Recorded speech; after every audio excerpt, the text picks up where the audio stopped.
I buried my father on the day Berlin celebrated freedom, November 1989. The wall had just fallen, and the city was dancing in the streets. But I stood alone in a silent cemetery, watching them lower a stranger into the ground. 6 people came. No friends, no war comrades. Just silence, the same silence that followed him his entire life. 3 days later, I found the metal box hidden beneath the basement floor. Inside, SS documents. Photographs in a black uniform I'd only seen in history books. And a medal that made my blood run cold, the Iron Cross, awarded personally by Himmler. My father wasn't a simple soldier. He was Hauptsturmführer Otto Hartmann, Commandant at Auschwitz. The man who taught me to ride a bicycle had supervised selections at the death camps. But then I discovered something no archive would reveal. In 1943, he saved 180 lives by forging documents and sabotaging a transport. He risked execution for strangers, and he never told anyone. I'm glad you're here. This story isn't easy to tell, but it needs to be heard. Stay until the end and tell me in the comments. Could you forgive a father like mine? The day they lowered my father into the ground, Berlin was celebrating. I could hear it from the cemetery.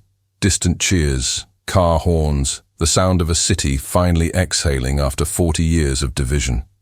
The wall had fallen just days before, and everyone spoke of reunions, of families torn apart now made whole again.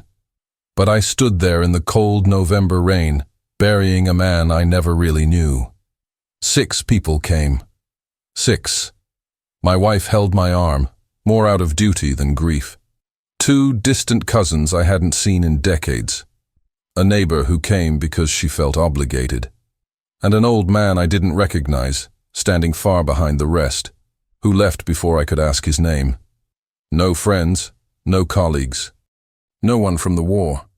The priest spoke words I didn't hear. Something about peace, about rest, about a life well lived. I wanted to interrupt him, to tell him he was wrong. My father didn't live well. He merely survived. There's a difference. I remember watching the coffin descend into the earth and thinking, what are we really burying here? The man who taught me to ride a bicycle on Sunday mornings. The man who read Goethe aloud by the fireplace, his voice steady and cold as winter. Or the stranger who never once smiled in photographs, whose eyes always seemed focused on something far away, something I could never see. My father was methodical, precise. He folded his newspaper into perfect rectangles. He arranged his shoes in exact parallel lines. He never raised his voice, never showed anger, never showed anything at all. And he never, not once in 54 years, spoke about the war. Most men his age couldn't stop talking about it. In bars, at family gatherings, they'd retell the same stories until the words wore smooth like river stones.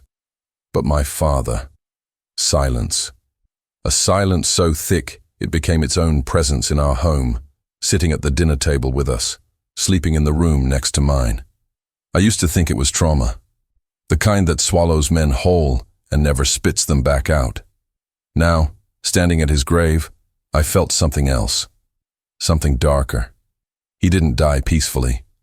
The nurse told me he was restless in his final hours, muttering words she couldn't understand, reaching for something that wasn't there.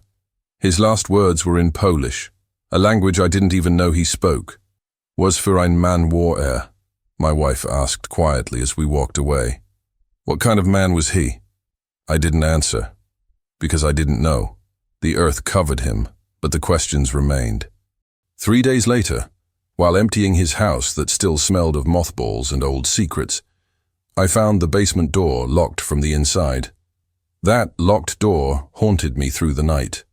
I lay awake in my father's bed, staring at the ceiling he had stared at for 40 years, wondering what he had hidden in that basement. At dawn, I went downstairs with a crowbar in my hand and my heart in my throat. The lock broke easier than I expected. The door opened into darkness that smelled of damp concrete and something else, something old and forgotten. I found the light switch. The bulb flickered twice before staying on, casting long shadows across boxes and furniture covered in dust sheets. Nothing unusual. Nothing incriminating. Then I saw the floorboards. 3 of them, near the far corner, sat slightly higher than the rest, as if they'd been removed and replaced many times, as if someone had been visiting whatever lay beneath them. I knelt down. My hands were shaking. I pried up the first board, then the second, then the third, and there it was. A metal box, rusted at the edges, locked with a combination I somehow knew without trying. My birthday. Inside, my father's true life waited. Documents, photographs, a medal I recognized from history books, but had never seen in person. The Iron Cross, first class. Awarded personally by Himmler, according to the citation dated 1943. And beneath it, papers bearing the eagle and swastika, official SS documents with my father's full name, typed in neat, merciless letters. Hauptsturmführer Otto Hartmann. Not a simple soldier. Not Wehrmacht. SS. The room tilted. I remember gripping the edge of a wooden crate to steady myself, splinters digging into my palm. The pain felt distant, unimportant. Everything felt distant, except those documents in my hands. There were photographs. My father in the black uniform, standing ramrod straight, his face younger but no less cold. Behind him, in one photo, I could make out the gates. Those gates. Arbeit macht frei. Auschwitz. I wanted to scream. I wanted to burn everything. I wanted to go back 3 days and leave that basement door locked forever. Instead, I kept reading. Service records. Deployment dates. 1942 to 1944. Position. Commandant of a detention unit. Commendations for efficiency. Reports signed in his precise handwriting, the same handwriting that had written my birthday cards, the same hand that had held mine when I learned to walk. How does a man teach his son to ride a bicycle after supervising selections? How does he read poetry after signing execution orders? How does he sit across from his family at dinner after spending his days at Auschwitz? The house seemed to whisper accusations from every corner. The walls remembered. The floors remembered. Even the air felt contaminated by what I now knew. I tried to find explanations. Maybe he had no choice. Maybe he was forced. Maybe he was just following orders like so many others. But the documents told a different story. Promotions, commendations, photographs where he stood willingly, almost proudly. My surname suddenly felt heavy. Hartmann. How much blood did that name carry? Then I found the military journal, tucked beneath everything else. I opened to the last page, and there, in handwriting that trembled unlike anything else he'd written, were words that stopped my breath. Perdomi pelo que fiz. Perdomi pelo que não fiz. Forgive me for what I did. Forgive me for what I didn't do. Some confessions arrive too late to grant absolution. They only deepen the wound.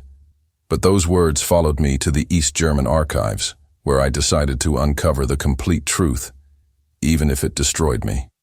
Those words from the journal, forgive me for what I did, forgive me for what I didn't do, became a curse I couldn't escape. They followed me through sleepless nights, through morning coffee that tasted like ash, through every moment until I found myself standing outside the newly opened Stasi archives in East Berlin, demanding answers I wasn't sure I wanted. The archivist was a thin woman with tired eyes who had spent decades guarding secrets. Now the wall was down, and those secrets were bleeding out into the light. She led me through corridors lined with filing cabinets that stretched toward infinity. Millions of documents, millions of lives reduced to paper and ink. What exactly are you looking for? She asked. My father, I said. Otto Hartmann, SS Hauptsturmführer. She nodded slowly, wrote down the name, disappeared into the maze of records. When she returned, she carried 3 boxes. 3 boxes to contain a man's war. I opened the first one and found hell neatly organized. Selection lists, dated, signed, stamped with bureaucratic precision. My father's signature appeared again and again, approving names, approving numbers, approving death with the same careful handwriting he'd used to sign my report cards. Transport manifests, efficiency reports praising his thoroughness, requisition forms for Zyklon B, quantities listed like office supplies. The pages blurred. My hands shook so violently I had to set them down. I forced myself to keep reading. Every document was a knife. Every signature was my father choosing murder over mercy, order over humanity, duty over decency. The historians I consulted spoke in careful academic language, but their message was clear. Otto Hartmann was not a bystander. He was not forced. He was efficient, reliable, effective. He did his job well. His job was death. I started questioning everything. Every memory felt contaminated now, rotting from the inside. How does a man read Goethe after spending the day at the selection ramp? How do the same hands that taught me to ride a bicycle sign orders that sent children to the gas chambers? How does he sit at Christmas dinner, carving turkey with steady hands that had carved up lives like numbers on a ledger? The bicycle lessons felt obscene now. The poetry readings felt like mockery. Even his silence took on new meaning. Not trauma, but concealment. Not grief, but guilt. I spent weeks in those archives, possessed by a need to know everything, to map every crime, to count every victim, to understand the full scope of what my father had become. Colleagues tried to pull me away. My wife begged me to come home, but I couldn't stop. It was like picking at a wound, knowing it would never heal but unable to resist. A monster can't love. A monster can't be a father.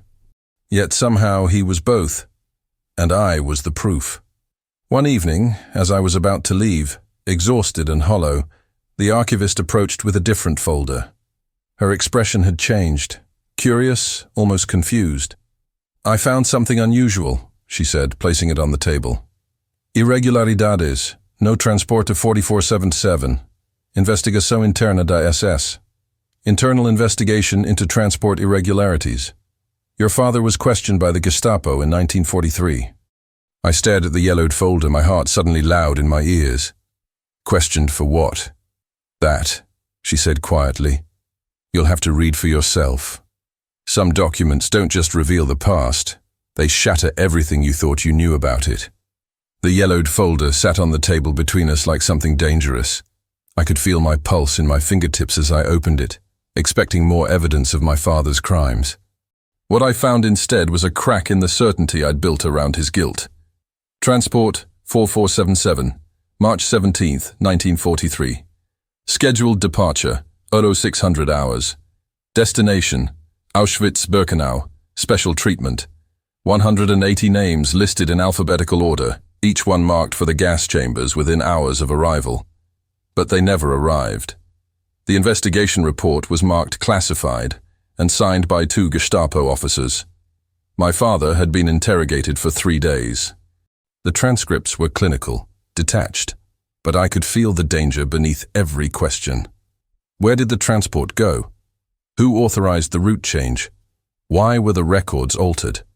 My father's answers were consistent. Administrative error, logistical confusion, a miscommunication about labor needs in Switzerland. The transport was redirected for forced labor. The paperwork was corrected retroactively. Everything was in order, but nothing was in order. I spread the documents across the table, comparing dates and signatures. The archivist watched me work, saying nothing. She'd seen this look before. The desperate search for meaning in chaos. The stamps were wrong, slightly too dark, pressed at the wrong angle. The signatures on the authorization forms didn't quite match samples from other documents. And the dates. The dates had been altered, ink scraped away and rewritten, almost invisible unless you held the paper to the light just right. Someone had forged these documents. Someone had deliberately made 180 people disappear from the death machine's careful records. My hands started shaking again, but this time from something other than rage. "He saved them," I whispered. The archivist leaned forward. Possibly. Or possibly he was running a side operation, selling exit visas, trafficking prisoners for profit. It happened. I wanted to believe her cynicism. It would have been easier. But I kept reading, kept finding small impossibilities that added up to something larger. Names duplicated on later transports. The same people killed twice in the records because they'd never been killed the first time. Swiss Red Cross confirmations of arrivals that shouldn't have existed. Letters from labor camps that were never meant to hold Jewish prisoners. My father had done something unthinkable. He'd chosen disobedience. But why? And how could the same man who'd signed death lists also forge life papers? How could efficiency and sabotage coexist in the same hands? I thought about his silence again. All those years of never speaking about the war. I'd assumed it was guilt over what he'd done. Now another possibility emerged, more complex and harder to hold. Maybe it was guilt over what he couldn't do more of. Maybe his silence wasn't concealment. It was the sound of a man living between two impossible truths. I turned the last page of the investigation report. The Gestapo had concluded, Hauptsturmführer Hartmann's loyalty is not in question. Administrative oversight excused. Case closed. But someone had added a handwritten note in the margin, barely legible. Watch him. On the back of that same page, in pencil, almost erased by time, was a name underlined 3 times. Sarah Levin. Survivor. Currently in Haifa. 1 name out of 180. 1 witness to whatever really happened on that transport. The archives couldn't tell me if my father was a monster who had 1 moment of humanity, or a human who'd been forced to become a monster. But maybe Sarah Levin could. 3 days later, I was on a plane to Israel, carrying questions I was afraid to ask. The flight to Israel felt endless, each hour heavy with questions I wasn't sure I wanted answered. Sarah Levin's address was written on a piece of paper in my pocket, and I'd touched it so many times the ink had started to smudge. When I called from Berlin, she'd recognized my last name immediately. Her voice had gone quiet. Then she'd said simply, "Come." Her apartment was small, tucked into a hillside overlooking the Mediterranean. The sea was impossibly blue that morning, almost violent in its beauty. She answered the door before I could knock, as if she'd been waiting by the window. 73 years old. Hands that trembled slightly when she poured tea. Eyes that had seen things no human should see, yet still held something like warmth. She wore a simple dress and a Star of David on a thin gold chain. "You have his jaw," she said, studying my face, "and his height. But your eyes are kinder." I didn't know what to say. I'd rehearsed speeches on the plane, prepared questions, built arguments. But standing in her living room, surrounded by photographs of children and grandchildren who existed because of what my father had done, all my words felt inadequate. "I know why you're here," Sarah continued, settling into a chair by the window. "You found the documents, the transport records. You want to know if it's true. Is it?" She was quiet for a long moment, looking out at the sea. When she spoke again, her voice carried the weight of decades. March 17, 1943. I was 11 years old. We'd been in the ghetto for 2 years. That morning, the SS came. Your father was among them. We were loaded onto cattle cars. My mother, my father, my 2 younger brothers, my grandmother. 180 of us. We all knew where we were going. We'd heard the rumors. We knew. I sat down heavily, afraid my legs wouldn't hold me. But the train never reached Auschwitz, Sarah said. It stopped in the middle of nowhere. Your father came into our car. He was holding forged papers, Swiss work permits, Red Cross documents, all fake but good enough to pass inspection at the border. He told us we had 1 chance. He'd arranged transport to Switzerland. If we were caught, we'd all die, including him. Why? The word came out broken. Why would he risk that? Sarah's eyes filled with tears, but she smiled. He told my father, "I have a son. He's 3 years old. I want him to grow up in a world where this never happened. But it is happening. And I can't stop it. All I can do is save who I can save." She reached for a tissue, dabbed her eyes. He cried when he said goodbye. A German officer in an SS uniform crying. My mother held his hand. She said, "God sees what you've done." He shook his head.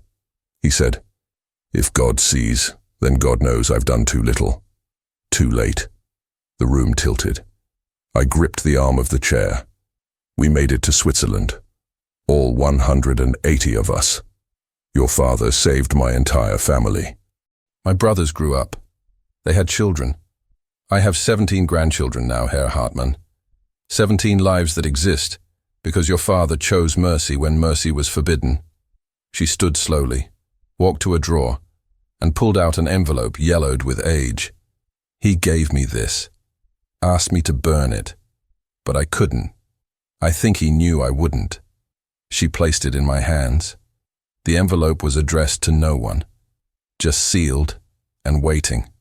Read it, Sarah said softly. Read what your father couldn't say out loud. My hands shook as I opened it. The first line blurred through my tears. I became what I feared most.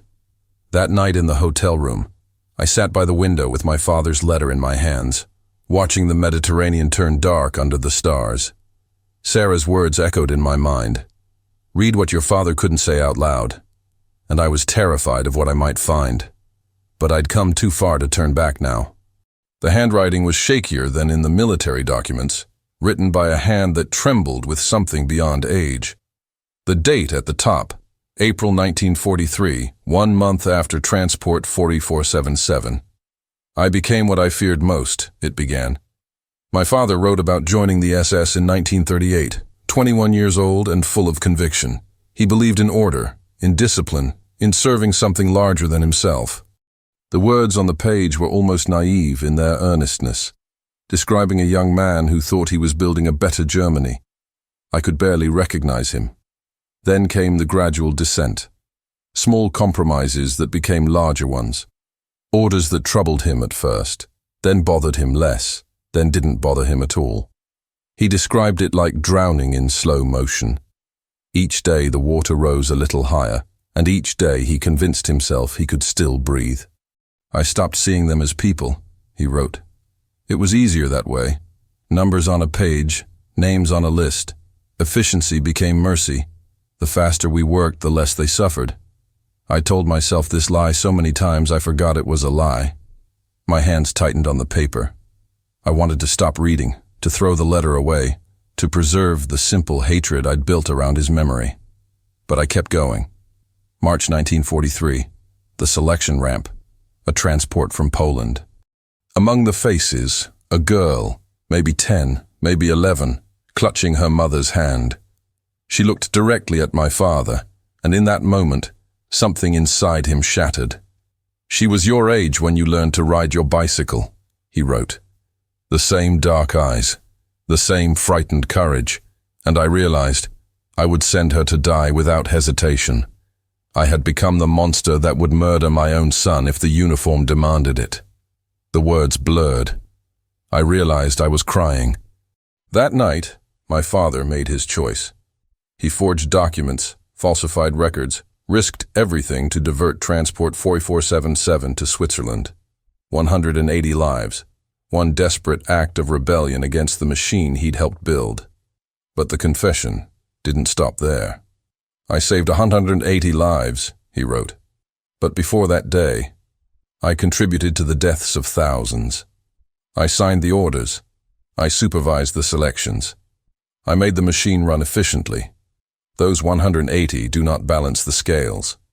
They do not earn me forgiveness. They do not make me human again. They only prove that I knew the entire time what I was doing. And I did it anyway. He described the years after, the alcoholism, the nightmares, the silence that became his only defense against madness. He wrote about holding me as a baby and wondering if I could feel the blood on his hands, about reading me Goethe and hearing only screams beneath the poetry, about dying slowly every day while pretending to live. I don't ask for forgiveness, Klaus, the letter ended. I don't deserve it. I only ask that you understand. A man can be both monster and father, executioner and savior, guilty and grieving. We are not one thing. We are the sum of our choices, and mine will echo in hell long after my body is dust. I sat there until dawn, holding the letter of a man I'd never known, but suddenly understood, with terrible clarity. My father wasn't a monster who'd had one moment of humanity. He was a human who'd chosen to become a monster. then tried too late to remember what humanity felt like. On the last page, beneath his signature, a final instruction. Procure Dieter Vogel a Munich. Ele sabio resto da historia. The letter wasn't the end of the journey. It was only the map to truths still more painful. My father's letter led me to Munich, to an address in a quiet neighborhood where old men walked small dogs and pretended the past had never happened. Dieter Vogel's name was written in faded ink on a mailbox outside a gray apartment building. I stood there for 10 minutes before I found the courage to ring the bell. The man who answered was 78, but looked older. Thin, stooped, with eyes that darted nervously like a cornered animal. When I said my name, Klaus Hartmann, he tried to close the door. I stopped it with my foot. I need to know about my father. I have nothing to say.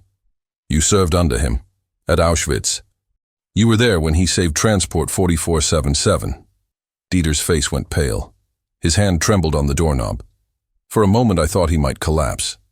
Then he stepped back, gesturing me inside with the resignation of a man who'd been expecting this visit for 46 years.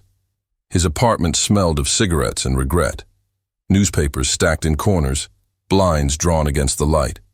We sat across from each other in silence until he finally spoke. Your father saved my life, Dieter said quietly. I should have died in 1943. I deserved to die. Tell me what happened. He lit a cigarette with shaking hands. I was a sergeant, efficient, loyal. I believed in the cause until I stopped believing, but by then it was too late to leave. March 1943, I noticed irregularities in your father's paperwork. Transport manifests that didn't match, forged stamps. I knew what he'd done. Sabotaged a transport, sent Jews to Switzerland instead of the gas chambers. I leaned forward. You were going to report him. I was going to the Gestapo that afternoon. Dieter exhaled smoke toward the ceiling. But your father came to me first. He didn't beg. He didn't threaten. He just looked at me and said, I'm offering you a choice, Dieter. Join me or report me. But if you report me, I'll tell them you knew about Transport 4477 and said nothing. We'll both hang. So you joined him. I joined him. Dieter's voice cracked. We became part of a network. 6 officers across 3 camps. We saved hundreds over the next year. Forged papers, diverted transports, bribed guards. Your father organized everything. He was meticulous, even in mercy. I felt something shift inside me, some tectonic plate of understanding grinding against another. How many? Close to 800 before the network collapsed. Most made it to Switzerland or Sweden. Some didn't. He stubbed out his cigarette. But we couldn't save everyone. We still signed the orders for thousands more. We still ran the machine. We just sabotaged it when we could. Why didn't you tell anyone after the war? Dieter laughed bitterly. Tell who? The Allies? Yes, I was SS. Yes, I worked at Auschwitz. But I also saved some people. There's no redemption for what we were, Klaus. Your father understood that. He never tried to claim credit, never sought recognition. He just carried the guilt until it killed him. He stood slowly, walked to a drawer, and pulled out a photograph. His hands shook as he handed it to me. The image was cracked and faded, but clear enough. My father in civilian clothes, thinner than I'd ever seen him, standing with his arm around an elderly man in traditional Jewish attire. Behind them, a synagogue.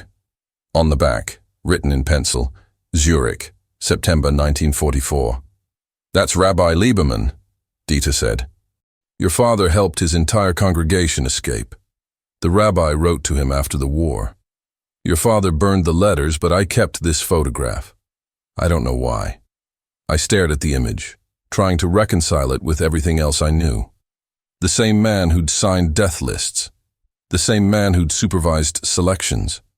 Now embracing a rabbi like an old friend. He developed insomnia, Dieter continued. Stopped sleeping entirely near the end. The alcohol helped for a while, but not enough. He told me once, every life we saved makes the ones we didn't save heavier. I looked up from the photograph. Did he deserve to die with his secrets? Dieter met my eyes. We all do. That photograph contradicted everything I thought I knew. and forced me to confront my own hypocrisy in judging a man whose choices I'd never had to face. The photograph of my father embracing the rabbi haunted me all the way back to Berlin. I kept it in my jacket pocket, touching it like a talisman, trying to understand how the same hands that signed death warrants could also forge life papers. How does a man contain both monsters and saints within the same skin? Back in my apartment, I stood before the bathroom mirror and saw my father's face staring back. His jaw, his eyes, his careful, measured expression. I'd spent 54 years trying not to become him, but genetics don't care about intentions. We carry our fathers whether we want to or not. I realized something painful. I'd spent my entire life judging him for his silence, but I'd never asked the right questions. I'd assumed his silence was cowardice or guilt. I'd never considered it might be both, and something more complicated than either. The question came unbidden. Would I have done differently? It's easy to condemn from 70 years away, sitting in a free Germany where moral choices don't come with execution orders attached. But what would I have done at 23, wearing that uniform, surrounded by men who would kill me for disobedience? Would I have risked my life to save strangers? Or would I have told myself the same lies my father told himself? Just following orders. Just one more day. Just trying to survive. I didn't know. And that uncertainty felt like falling.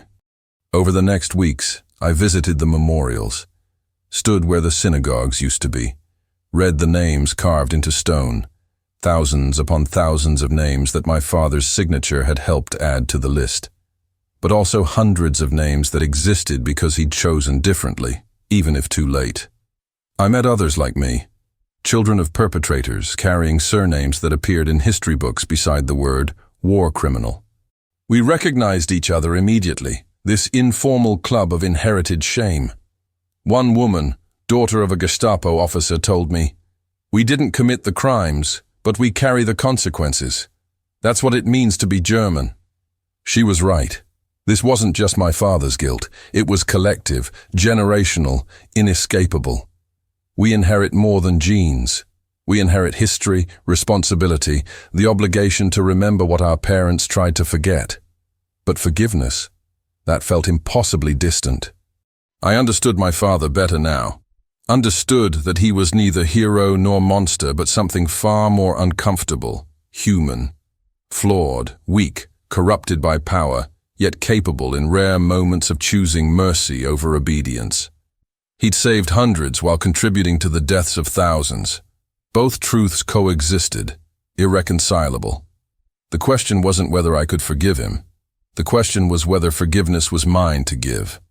The dead couldn't forgive. The survivors carried wounds I could never understand.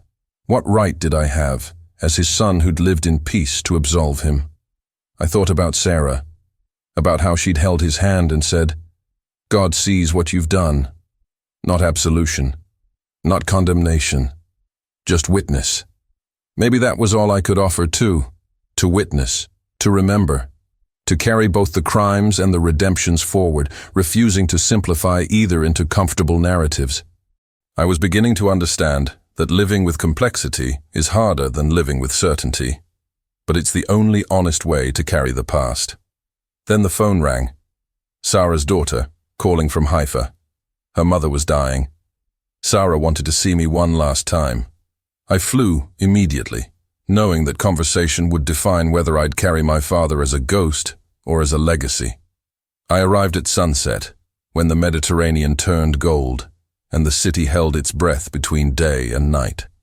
Her room was small and clean, filled with flowers from grandchildren and great-grandchildren.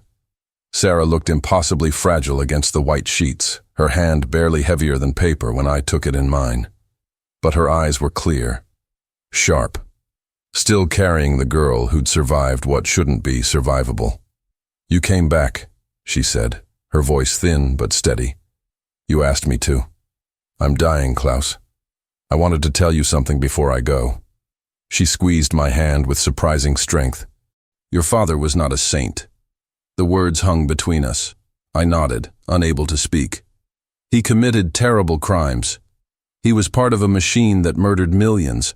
Nothing erases that. Nothing balances those scales. She paused, catching her breath. But he chose to be human when humanity was forbidden. That matters too. Does it? My voice cracked. Can one choice redeem 1,000 crimes? Redeem? No. Sarah's eyes filled with tears. But she smiled.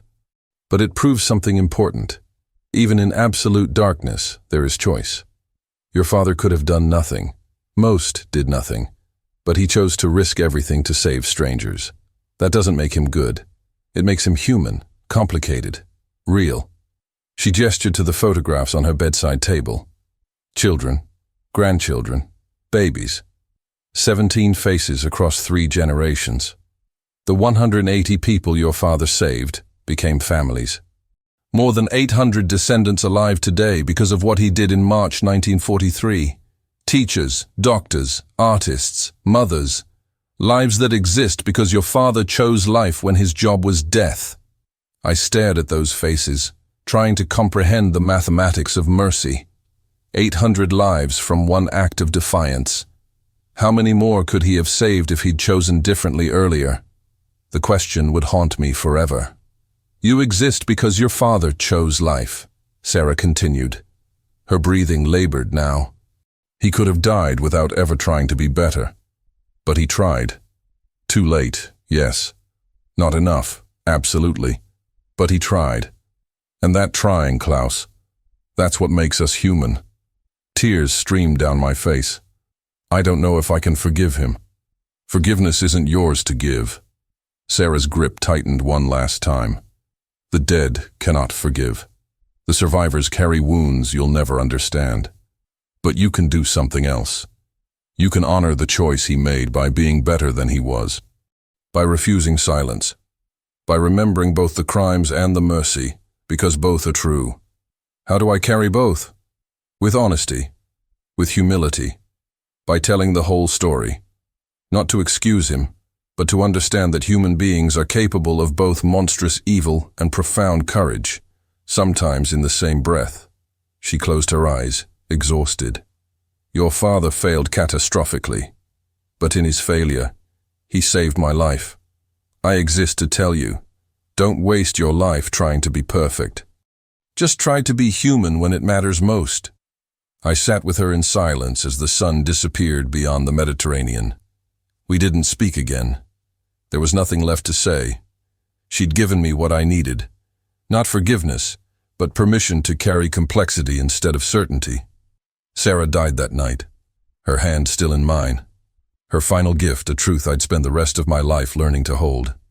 Some blessings arrive wrapped in sorrow, teaching us that peace doesn't mean forgetting. It means remembering fully. I left Haifa with a certainty. My silence had ended. I returned to Germany ready to tell the complete story, not to redeem my father, but to face the truth he'd spent 40 years hiding. It's been 6 months since Sarah died, and I still hear her voice. Honor the choice by being better than he was. Those words brought me back to this cemetery in Berlin, to my father's grave. But this time, I'm not alone. 37 people stand with me in the November cold.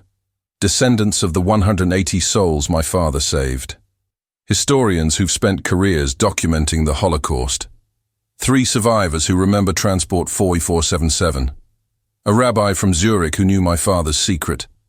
And television cameras because I've decided something Sarah taught me. Silence is complicity. I donated everything to the Holocaust Museum last week. Every document from that metal box in the basement. The forged papers. The selection lists with my father's signature, the photograph of him embracing Rabbi Lieberman, his confession letter, all of it, the crimes and the redemption, the horror and the mercy, nothing hidden, nothing sanitized, because my father was both. Hauptsturmführer Otto Hartmann was a war criminal who supervised selections at Auschwitz. He signed orders that sent thousands to their deaths. He was efficient, reliable, complicit in genocide. All of that is true. He was also the man who risked execution to save 800 lives, who forged documents in the middle of the night, who looked at a little girl on the selection ramp and chose humanity over obedience. who spent 40 years drowning in guilt that no amount of alcohol could wash away. That's also true. I don't ask forgiveness for him. That's not mine to give. The dead can't be pardoned by the living, and the survivors carry wounds I'll never understand. But I can do what Sarah asked, tell the whole story. Not to excuse, not to redeem, but to witness the terrible complexity of what human beings are capable of, both the evil and the courage. My father doesn't deserve to be forgotten, I say to the cameras, my voice steady despite the tears. Because forgetting would mean we've learned nothing. We'd repeat the same lies, that monsters are separate from us, that evil happens only to other people, that we'd never make those choices. But we would. We do. Every day, in smaller ways, we choose obedience over conscience, comfort over courage, silence over truth. I look at the faces around me, children of perpetrators and children of victims, standing together at a grave that represents both guilt and grace. We're all carrying history forward, whether we choose to or not. The only question is whether we do it honestly. The rabbi says Kaddish. A survivor places a stone on my father's grave. Sarah's grandson shakes my hand and says, "Thank you for not hiding him." This story isn't easy to tell. I've kept it inside for months, afraid of what people would think, afraid of judgment, afraid of making it all too real. But Sarah was right. The stories we don't tell are the ones that own us. I'm 55 years old now. My father has been dead almost a year. I'll carry him for the rest of my life, not as a ghost that haunts me, but as a burden I choose to share.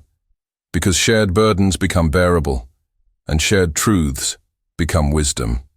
As I walk away from the cemetery, surrounded by people who exist because of choices made in darkness, I understand the story doesn't end here. It begins again in everyone who chooses to remember, in everyone who refuses to simplify history into heroes and villains, in everyone brave enough to carry complexity. This is my confession, my testimony, my inheritance. And now I ask you, because this story is yours too, whether you know it or not. Could you forgive someone like my father? Could you carry both truths without choosing one? Could you be honest about the monsters we're all capable of becoming? I don't have those answers, but I'm learning to live with the questions. If this story meant something to you, I ask you to share it. Subscribe to hear more testimonies like this. Because remembering isn't just about the past. It's about who we choose to be today. The war ended 70 years ago, but inside me, inside all of us, it never really ends. We just decide, every day, whether to repeat it or transcend it. This was my father's story, my story, and now it's ours.